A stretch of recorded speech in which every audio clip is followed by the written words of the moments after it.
Okay ka lang ba? Kanina ka pa kasi tumitingin sa phone mo. Sorry. Kailangan ko kasing umuwi ng maaga ngayon. Nag-aalala kasi ako kay Mama. Bakit naman? May sakit ba siya ngayon? Hindi naman sa ganon. Hindi lang ako mapakali. Nahipan ko na yung kandila. Napatay ko naman yung kalan. Yung pinto. Hindi ko nalak yung pinto. Ano?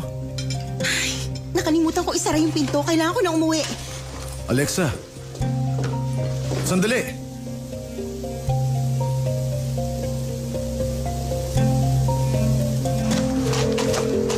Mama, sagutin mo yung tawag. May snow na. Kaya mo bang mag-drive? Hindi ko kaya.